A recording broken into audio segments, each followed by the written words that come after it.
Flames devoured my car as the HOA president smirked, arms crossed. "Refuse us again, and next time it'll be your house," she said.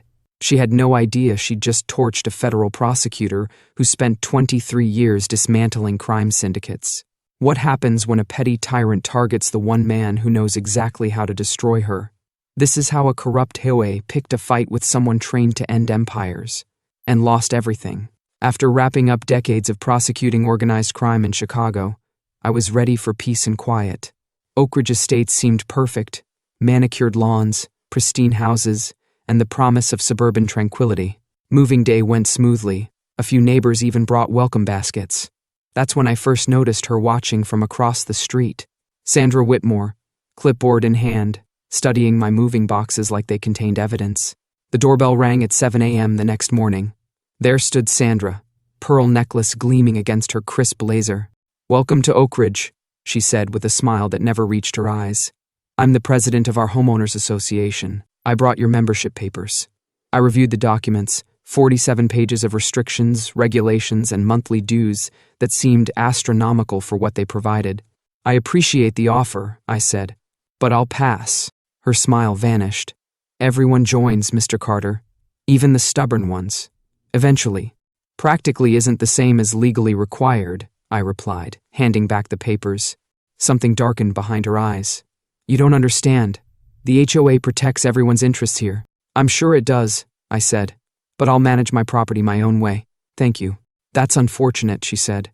"Residents who resist eventually find the HOA far less accommodating." The threat wasn't subtle. I'd heard similar tones from mob enforcers. "Is that a warning, Miss Whitmore?" "Simply an observation. Everyone joins eventually." She turned to leave, then paused. "Oh, and your mailbox. It's 3 inches taller than regulations permit. You'll want to fix that." My mailbox was identical to others on the street. This wasn't about compliance, it was about control. That night, I found the first note on my windshield: "Conform or leave." The next morning, neighbors who had welcomed me suddenly avoided contact. I'd spent my career recognizing patterns of intimidation. The tactics were familiar, just with a suburban veneer. What Sandra didn't realize yet was that she wasn't dealing with an ordinary homeowner. She was using a crime family's playbook against someone who'd written the manual on taking them down. 3 weeks into my HOA, the psychological warfare intensified. Each day brought new concerns. Neighbors came to my door with rehearsed speeches about community standards and property values. One afternoon, Bill Henderson from 2 doors down appeared on my porch. Sandra has connected, glancing nervously over his shoulder. "Last year the Millers questioned fees. Then their pipes mysteriously burst. They couldn't afford the repairs and had to leave. She's done worse." I leaned forward. "How many families has she destroyed?" Bill swallowed hard. "At least 6. And she's just getting started." I recognized the technique, fear wrapped in neighborly concern. Instead of showing anger, I invited him in for coffee. "You seem worried, Bill," I said, activating the recording app on my phone discreetly. "How long have you lived in Oakridge?" I asked. 7 years, he replied, fidgeting with his coffee mug. "Sandra runs a tight ship. Things work smoothly when everyone follows." I nodded sympathetically. "And what happens when they don't?" His eyes darted to the window. "Problems happen. Car trouble, permit issues, social isolation." "Sounds organized," I said. "Almost like a system. Look, she can make life difficult. Just last year, the Millers questioned assessment fees. Next thing they had building inspectors finding code violations that never existed before. And everyone just accepts this? What choice is there?" He sighed. "Sandra keeps files on everyone. She knows which buttons to push." I leaned forward. "How many other families has she pushed out, Bill?" "At least 6 that I know of." His admission hung in the air. "Oh God, I shouldn't have said."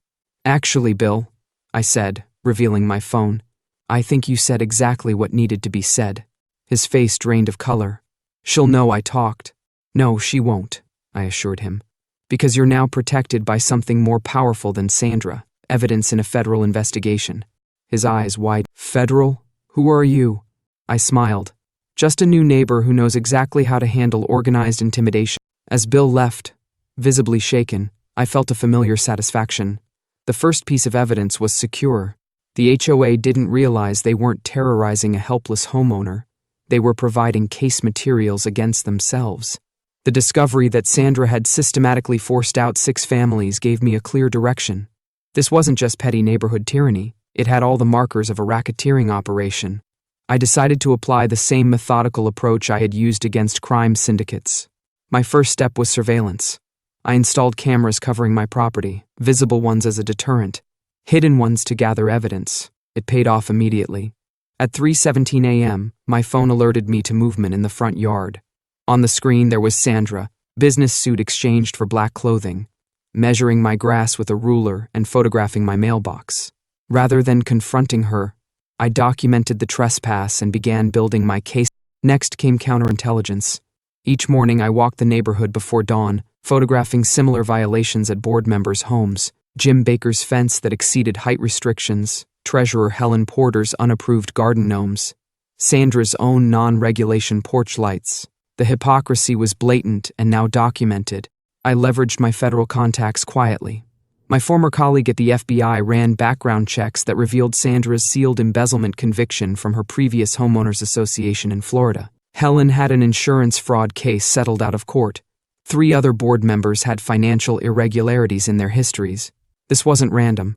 Sandra had assembled a team with specific skills and vulnerabilities she could control.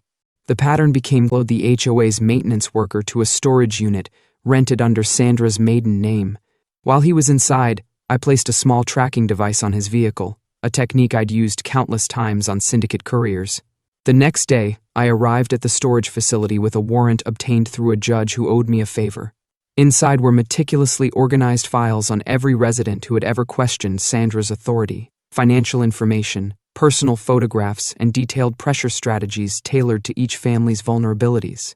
Most disturbing was a section labeled Elimination Successes, containing documentation of the 6 families who'd been forced out, including recordings of their distress and photos of their moving trucks that could only have been taken by someone celebrating their departure. The operation was sophisticated. HOA dues weren't just padding Sandra's lifestyle, they funded a network of contractors, city officials, and even 2 local police officers who would respond to nuisance calls against targeted residents.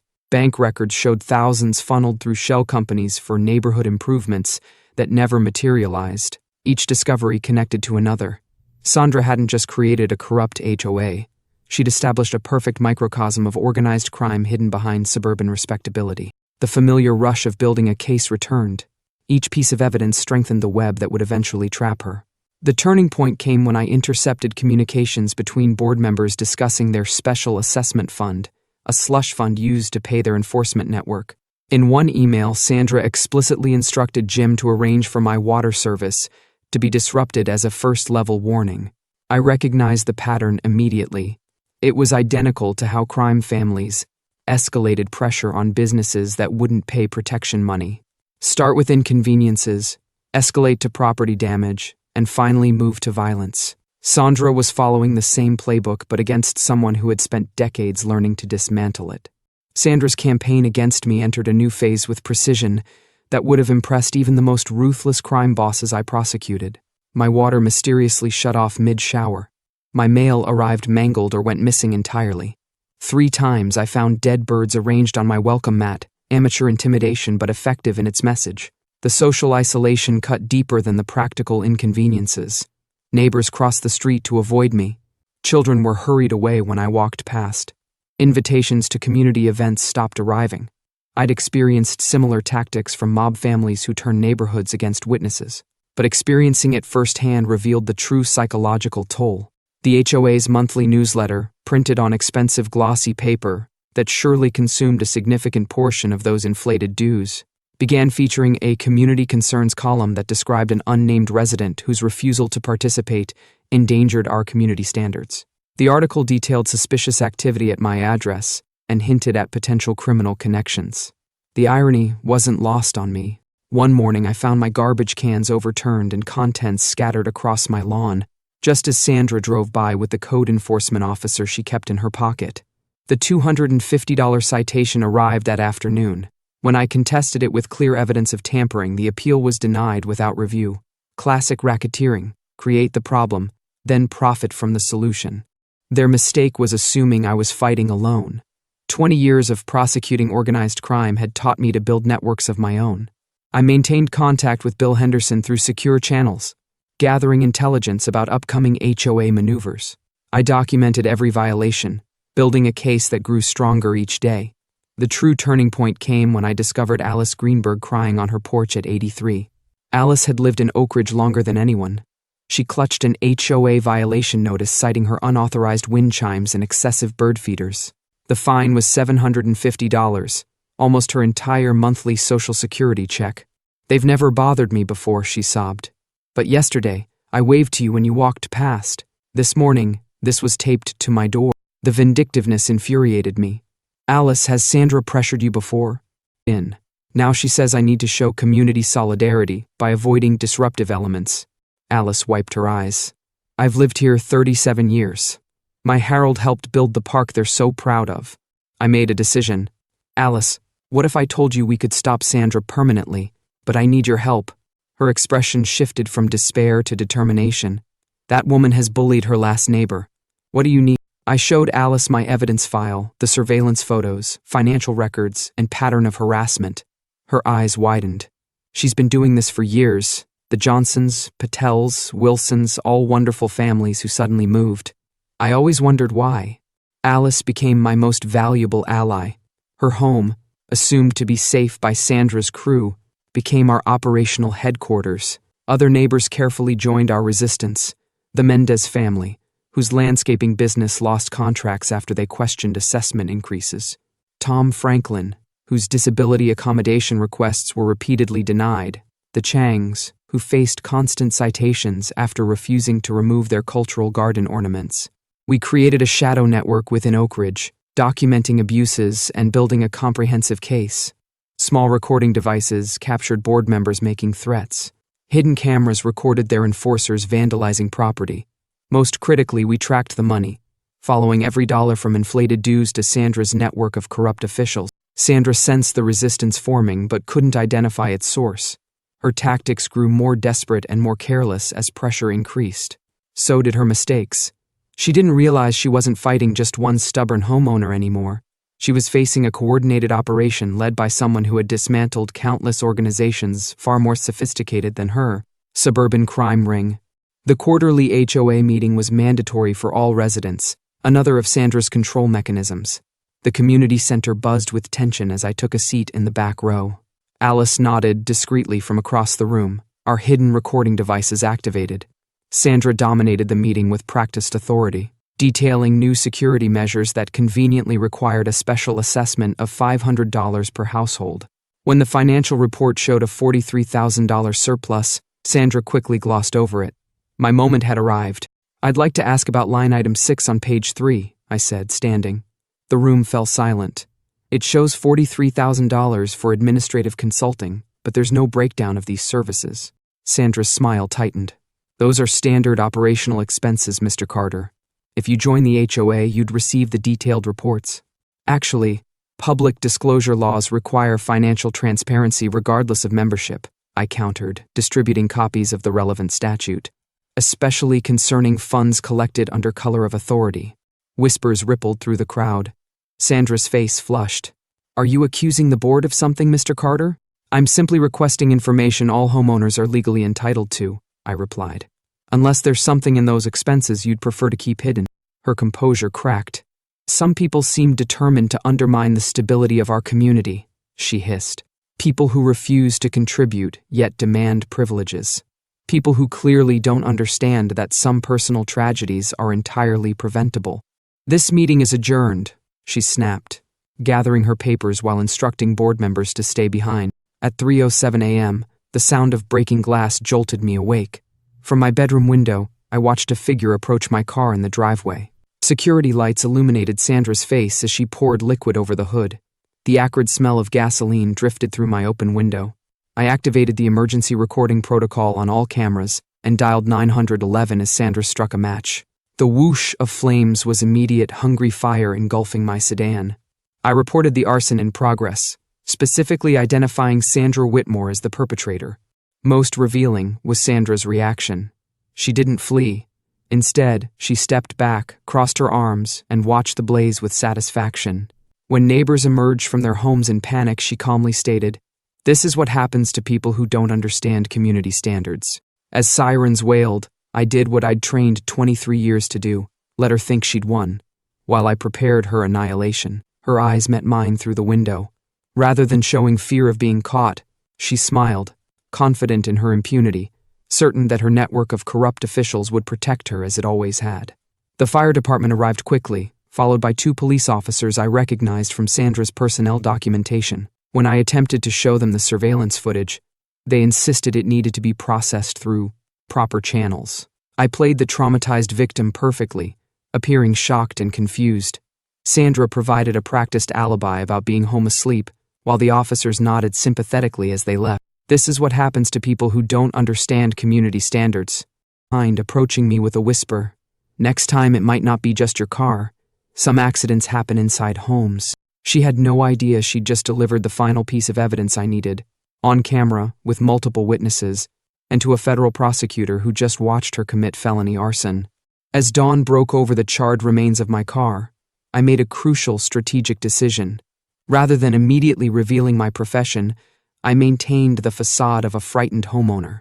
The officers, clearly in Sandra's pocket, filed a report listing the cause as an electrical malfunction, despite the overwhelming smell of gasoline still hanging in the air.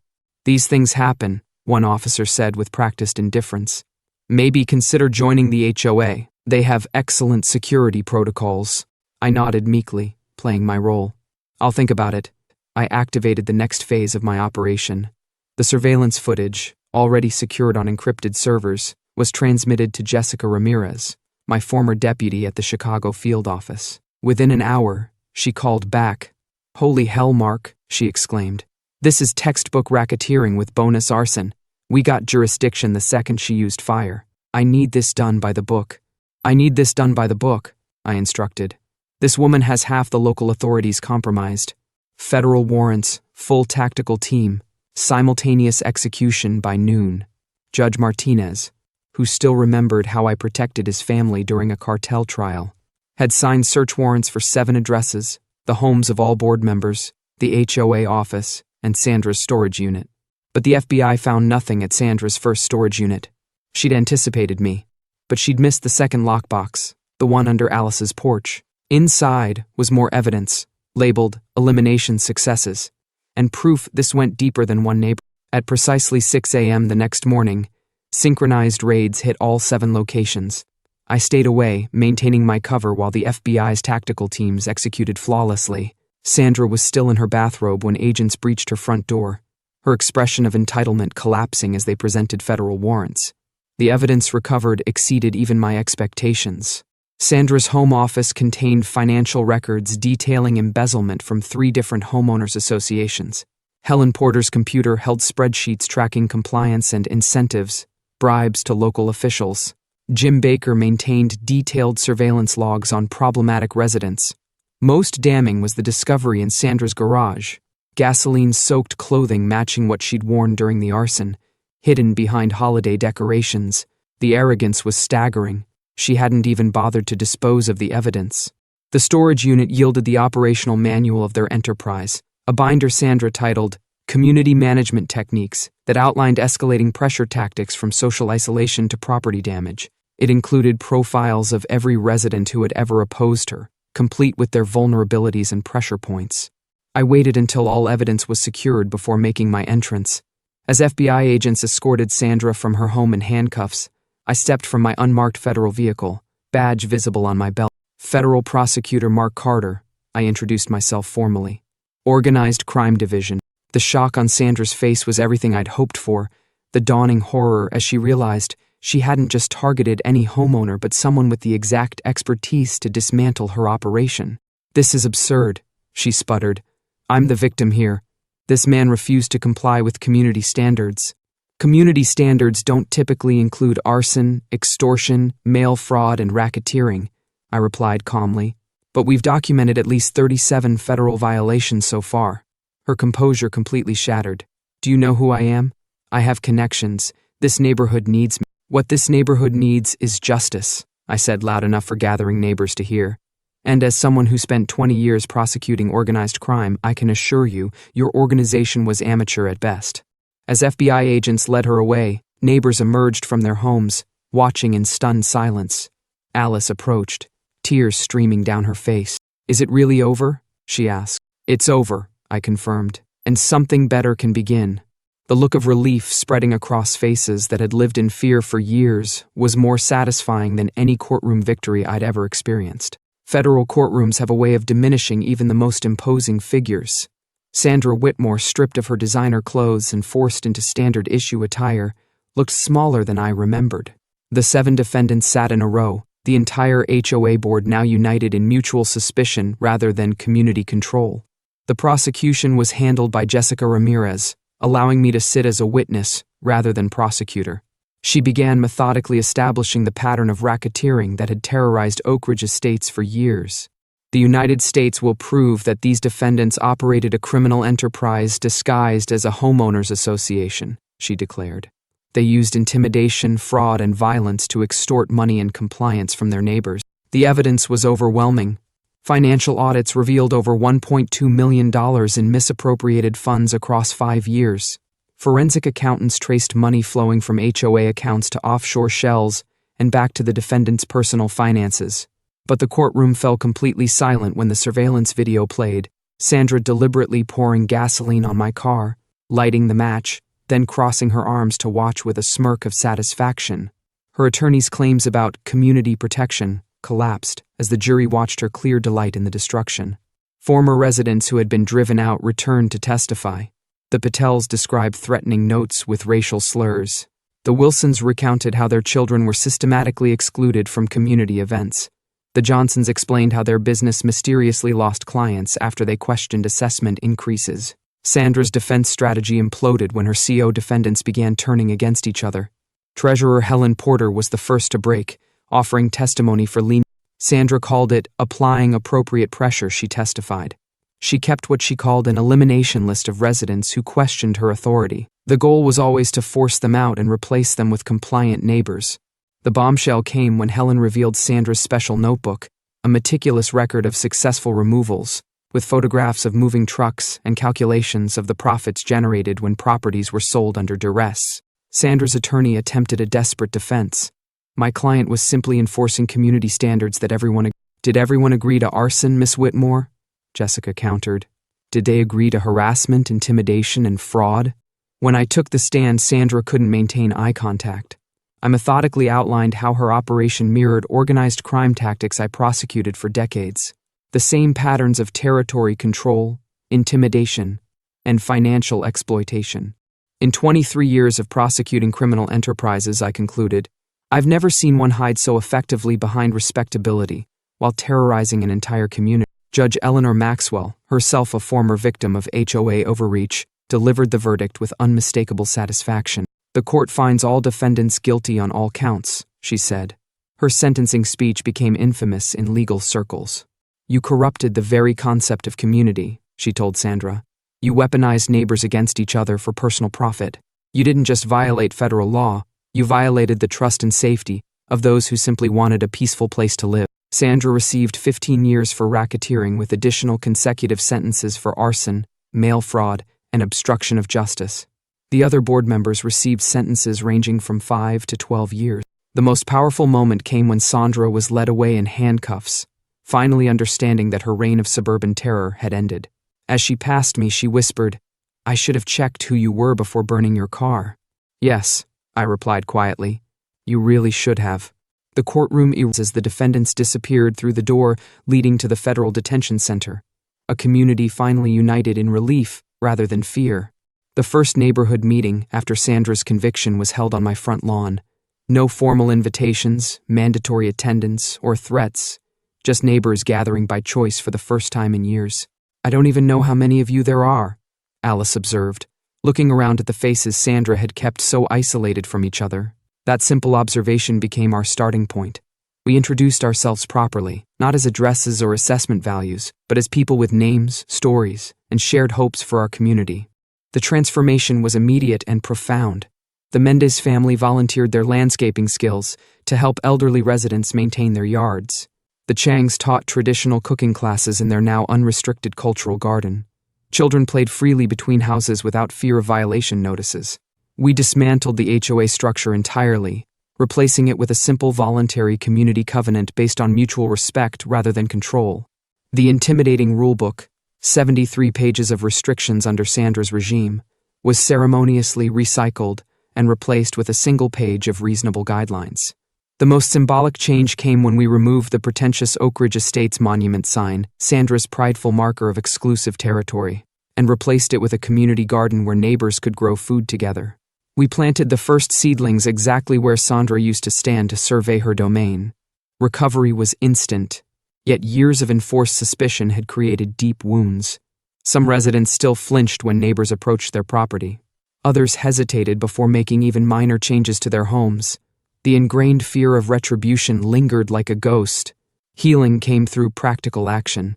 We established a restitution program using seized HOA assets, returning thousands in fraudulent fines to affected residents. Most satisfying was helping Mrs. Gonzalez recover her home, which she'd been forced to sell under duress when Sandra targeted her for displaying a cultural.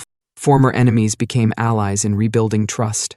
Tom Franklin, who once reported neighbors under Sandra's orders, now coordinated a neighborhood watch program based on mutual protection rather than surveillance. Helen Porter, following her reduced sentence, sent a handwritten apology to every household.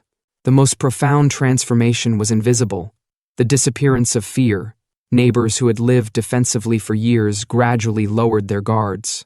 Conversations happened spontaneously across property lines. Children formed friendships based on proximity rather than parental alliances. 1 year after Sandra's conviction, we held our first official neighborhood celebration.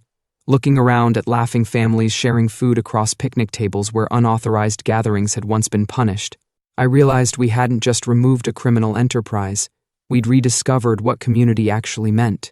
Alice summed it up perfectly. For years, we lived next to each other. Now, finally, we live with each other. What happened in Oakridge Estates didn't stay in Oakridge Estates. As news of Sandra's conviction spread, my office received calls from homeowners across the country describing identical patterns of intimidation and corruption in their community. It's like they're following the same playbook, one caller from Arizona explained. Our HOA president uses the exact same tactics: selective enforcement, social isolation, mysterious property damage. The similarities were too striking to ignore.